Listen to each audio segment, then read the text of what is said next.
გუშინ ჩემ მოგესალმებით პირველში გუშინ გახდა ჩემთვის ცნობილი რომ დაიბარეს კოტე ჩახუნაშვილი გამოკითხვაზე და იმის გამო რომ მე მონაწილეობდი იმ კვლევაში რომელიც კოტე ჩახუნაშვილის მონაწილეობით გაიმართა ჩატარდა ჩავთვალე რომ საჭირო იყო რომ მეც გამოცხადებულიყავი ასე ვთქვათ მე თვითონ ანუ საფრთხების სამსახური არ დაინტერესებულა თქვენ დაინტერესებულა და არც ექნებოდა ინფორმაცია ჩემს შესახებ არ გონია რომ კვლევების შედეგებში რამე ფორმით ფიგურირებდა მე პიროვნულად საერთოდ ასეთი ტიპის ინფორმაცია პერსონალურია და ხო არც ფილმში არ ჩანო არ მოკლედ ვერ ექნებოდა ვერანაირი ინფორმაცია პრინციპში რომ მივედი მივხვდი რომ მარტო Facebook პოსტის გამოვიყავი დაბარებული გუშინო დამიკავშირდნენ გუშინო დამიბარეს მაგრამ გუშინ თქვენ Facebook-ზე დაწერეთ ეს Facebook-ზე დავწერე რომ კვლევაში ვიღებდი მონაწილეობას მოუნიშნე ამ Facebook პოსტზე უსაფრთხოების სამსახური და მოუწოდე რომ დავებარებინა გამოკითხვაზე და უთხრა რომ სასამართლოს გარეშე პირდაპირ მოვიდეს გუშინო დამირეკეს სადღაც საღამოს 7 საათზე თხოვეს რომ გუშინ საღამოს მისულიყავი გუშინ საღამოს ვერ მივედი იმიტომ რომ აქციას ემთხოვოდა და შევთანხმდი რომ დღეს პირველ საათზე უნდა მისულიყავით მივედი ჩემ და გასაკვირად დამხვდნენ სამთავრობო მედიის წარმომადგენლები რომლებიც ერთ-ერთი ვარიანტი რომ ამ ჩემი ვიზიტის შესახებ ინფორმაცია მიიღოთ ეს არის სუსი იმიტომ რომ არსად მესაჯერობს გავს ინფორმაცია არ გამირჩელებია რომ ამ დროს მივდიოდი დამხვდნენ სამთავრობო მედიის წარმომადგენლები შემდეგ შევედი და ვერ გეტყვით რომ რამე საინტერესო ინფორმაცია მივაწოდე იმიტომ რომ მე თვითონაც არ ვქრობდი ახლა არანაირ ისეთ განსაკუთრებულ ინფორმაციას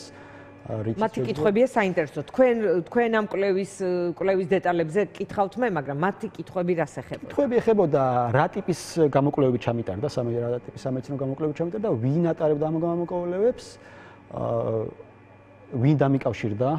ეს აი ვინ დამიკავშირდა ჩემი გსურთ ამ დეტალებზეც რომ ვიტყვი ჩემი დაკვირვებით აი ვინ დამიკავშირდა ისინი დამიკავშირდნენ თუ მე და ჩემი ინიციატივა იყო აი ამაზე თითქოს ეგეთი დაბეჭდილება დამრჩება ეს მნიშვნელოვანი იყო მკითხეს კოტე ჩახუნაშვილის მამაზე ბატონ გიორგიზე რამე ფორმით თუ იყო ჩართული ამ საქმეში და მკითხე დაინტერესდნენ ასევე შემდეგ გამოკვლევის შემდეგ რა გაგრძელება მოყვა ჩემი მხრივ ამ კვლევებს და რა შემიძლია ახლაც გაგცეთ ამავე კითხვების პასუხი. ნუ სამეცნიერო კვლევები არ ძალიან მარტივი კვლევები ჩატარდა კარდიოგრამა, სისხლის ანალიზი, წნევის გაზომვა და ასეთი რაღაცეები. სად ჩაგიტარდათ ეს კვლევა? პირველი კვლევა არ მახსოვს დიღმის ტერიტორიაზე ლუბიანის ქუჩაზე რომელიღაც კლინიკაში სახელი არ მახსოვს კლინიკის პირველი ნაწილი და სისხლის ანალიზები ჩავაბარე ნეოლაბში. რამდენი ერთი კვირის მერე ორი კვირის მერე შეიძლება რა. ну ეს იყო რაც ჩამიტარდა ჩემ შემთხვევაში როგორც მივხვდი არ აღმომაჩნდა რამე ისეთი დაავადებები რომ შემდეგ რამე გაგრძელება მოყოლოდა და აი ნეოლაბში რომ ჩავაბარეთ ეს ანალიზები უბრალოდ მეილზე მომივიდა პასუხები რომ ნორმაშია ყველაფერი და იმის მერე ეს მომხდარიდან ეს თქვა მომხდარიდან იგულისხმება ეს ნოემბერ-დეკემბრის პროცესი როცა იყო თქვა წყლის ჭავლით დაშლა აქციის ჩემი ვარაუდით სადღაც იანვრის ბოლოს თებერვლის დასაწყისში ჩამიტარდა ეს კვლევები ხა არ მახსოვს ზუსტად მაგრამ აი ძალიან მალე არ ყოფილა რა ყოველ შემთხვევაში რამდენიმე დღე რაღაც სიმპტომები ხვებსაც მაგ დროს თქვენი არ ვიცი წარმოიდგინე ან ნამდვილად არ ვიცი არავინ არ ვიცი ესე პირადად ასევე მიიღო მონაწილეობა რა სიტყვით თავად თქვენზე რა ტიპის ზემოქმედება იყო ანუ სხვა დროსაც იყავით თუ არა აქციაზე წყლის ჭავლი მოხვედრიათ რამე განსხვავებაზე შეგიძლიათ თუ არა ilaparatot აქციებზე ალბათ 21 საუკუნეში რას კი აქცია გამართული ყველაზე ხართ მონაწილეობა და ყველა გაზი მაქვს ჩასუნთქული პატაშვილის სიმართლე გითხრათ ძირითადად მაინც მოშორებით ვიყავი ხოლმე ამ აქციებზე იმიტომ რომ მარტო არ ვიყავი და ესე თავისუფლად ვერ მოქმედებდი და ხალხის გარო მესმოდა ეს ამბები რომ რაღაც აქ შერეული წყლის ჭაოს მე ვფიქრობდი რომ გადაჭარბებული იყო და მეგონა რომ ჰაერში გაზი არის გაფრთხილებული იმასთან შედის რეაქციაში წყლის ჭავლი და მაგიტომ არის მაგრამ ერთ ეპიზოდში მომიწია ჭავლი მომხდა მე თვითონ ზურგზე ანუ არა მთელს ხელზე და ზურგზე და მაშინ ვიგძენი კაი დიდი ხნის განმავლობაში ვიგრძნობდი განსხვავებას ზურგზე როგორი რეაქცია მქონდა და იმ ადგილებში სხეული სადაც არ მომხვედრია წყლის ჭავლი ნუ ნამდვილად განსაკუთრებული წვა იყო სუნთქვის მხრივაც ახლა იქ პრობლემა იყო პანიკის მხრივაც ახლა ამ გაზის ჩასუნთქვა ახასიათებს ზოგადად პანიკა მაგრამ თუ შეჩვეული ხარ ამას ნაკლებად მოქონდეს ეს პანიკა მაგრამ იმ დღეებში მე ვგრძნობდი რომ თითქოს გამძაბრებული მქონდა ახლა ნამდვილად ვერ დავიწევი იმ მტკიცებას იყო თუ არა რამე შერეული და რა იყო შერეული თქვენი იყავით თუ არა ვთქვათ ამ კვლევისთვისაც ყველაზე საინტერესო საკვლევი იმ მომენტში პერსონა იმიტომ რომ იქ იმდენი ადამიანი იყო უფრო ახლოს კადრებში ჩანს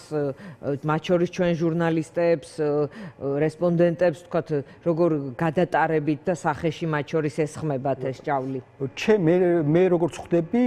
კვლევის ობიექტების შერჩევა მოხდა ამდენ შემდეგნაირად ვინც დაუკავშირდა. თვითონ შევავსეთ ჩვენ შევავსეთ კითხვარი, შემდეგ დაგვიკავშირდნენ და რაღაც ნაწილი გამოცხადდა ამ კვლევებზე. არა იმის მიხედვით კი არ შემდგა რა, ვინ ახლოს იყო, ვინ უფრო მეტად მოხვდა ამ გაზში. მაგის მიხედვით არა, უბრალოდ იმ ტერიტორიაზე, იმ თარიღებში ვინ. კი ბატონო, მიშა, ამ ფილმზე დაყრდნობით და დღეს პრემიერის ბრიფინგის კვალდაკვალ თქვენ პერსონალურად რა კითხვები გიჩნდებათ, თქვენ რას ფიქრობთ, თქვენ რაზე გინდათ პასუხი მიიღოთ, რომელ გამოძიებას უყურებთ თუ აი რა უნდა მოხდეს? კი ბატონო, ნუ ფილმი ახლა თავისთავად BBC-ს ფილმი რო არის, ეს არა უკვე სერიოზული ამბავი არ არის, პატარა ამბავი, ვიცით რომ რაღაც მაღალი სტანდარტები აქვს ამ გამოცემას და უბრალოდ რაღაც ჭორებზე არ დაფუძნებდნენ თავის გამოძიებას. მე ასეთი დამოკიდებულება მაქვს, რომ BBC-ს ახლა მტკიცებით არა აქვს, არ ამბობს BBC რომ გინდა თუ არის კამიტი თუ რაც ქვია, ეს არის გამოყენებული, საკითხი არის თეორიას სავარაუდოდ მასალებზე დაყრდნობით ამ თეორიას გამო. BBC-მ დასვა კითხვა და ოცნებამ თავის რეაქციით გასცა ამ კითხვის პასუხი, იმიტომ რომ ასეთი ფაციფუცი ოცნებაში, ასეთი დაბნეულობა, ასეთი ჩამოყალიბება ნამდვილად არ ყოფილა. ეტყობათ, რომ შეშინებულები, შეშფოთებულები არიან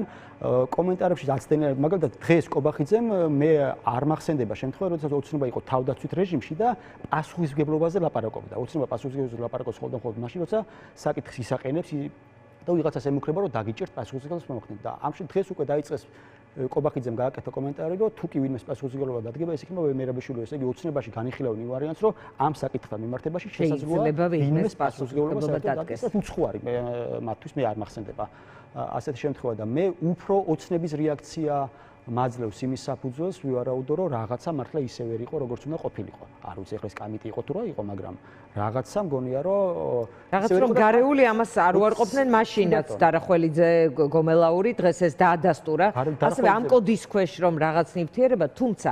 აქცენტს აკეთებს კობახიძე, რომ არის აკრძალული და არააკრძალული და ჩვენ გამოვიყენეთ არააკრძალული ნივთიერება. აი კობახიძემ სხვათა შორის ერთი რაღაც საინტერესო გააკეთა თავიდან აბოლომდე რომ აბსოლუტურად უსაფუძვლო იყო ეს BBC-ს კვლევა თუ ფილმი და ახლა უკვე კობახიძე ადასტურებს რომ ის დოკუმენტი რომელიც BBC-მ გამოიყენა და რომლიდანაც მივიდა ამ კოდამდე ის დოკუმენტი ნამდვილია იმიტომ რომ იმ კოდებით რაღაცა ამ კოდების ქვეშ გვაქვს შეძენას ადასტურებენ ეს ნიშნავს იმას რომ კობახიძე ადასტურებს რომ არის შეძენილი 2000 ამაზე გომელაური ამბობს რომ ეს 2009 წელს იყო შეძენილი კი ბატონო უბრალოდ მე ხას იმას ვუსვამ რომ კობახიძე ადასტურებს რომ BBC-ს კვლევას აქვს რაღაცა საფუძველი დოკუმენტი რომელიც BBC-მ მოიპოვა ეს დოკუმენტი ნამდვილია და ნამდვილად არსებობდა უბრალოდ ამ ხას უსვამს რომ იმ დოკუმენტში რაც წერია არ ნიშნავს რომ კამიტე შევიძინეთო თორე დოკუმენტი ეს ზოგადად ქოლგა სათაურია და ქიმიკატების მთელი ვთქვათ ქიმიური ნივთიერებების მთელი წყება უბრალოდ აი თავიდან პირველი მესიჯი რაც იყო ცნობილია რომ აბსურდი არის ეს BBC-ს არანაირი საფუძველი არ აქვს ნელ-ნელა იკეთება აღიარება აბსურდი რომ არის სხვადასხვა იმავე ბრიფინგზე საუბრობს სადაც ადასტურებს რომ ის ქოლგა კოდის ქვეშ ნივთიერება აქვს მათ მარაგში ნელ-ნელა რაღაცები თითქოს დაცდენები რაღაცები ხდება, რომ თითქოს რაღაცებს ნელ-ნელა აღიარებენ, სავარაუდოდ მიყვებიან იმას, რომ რაც იციან, რომ შეიძლება დაუდასტურდეთ, იმას ნელ-ნელა აღიარებენ და უფრო მეტ რაღაცებს ლაპარაკობენ და ეს ნიშნავს, რომ მათ მიაჩნიათ, რომ შესაძლებელია დამტკიცდეს რაღაც გადაცდომები. არ ვიცი, ახლა ეს გადაცდომები დანაშაული იქნება თუ სხვა რამდენად ძიმე იქნება, მაგრამ მე მგონია ოცნებაში აქვს დაშვება დაინახეთ დღეს პრემიერის ბრიფინგი. დღესაც და გუშინაც მაგალითად როდესაც და გუშინ იყო თუ არ ვხსენებ ჯერ გომელაურის განცხადება, შემდეგ მოქმედი ministris განცხადება. კი ბატონო, იგრძნობა ამ ადამიანებში, რომ არ გრძნობენ თავს კომფორტულად ამ დაცვით. რაც სხვა დროს ახასიათებთ ხოლმე უტიფრად შეუულიათ რაღაცები უბრალოდ უარყონ და ამ შემთხვევაში ასე ვერ იქნება. კი ბატონო, მიშა, მადლობა. ძალიან დიდი მადლობა.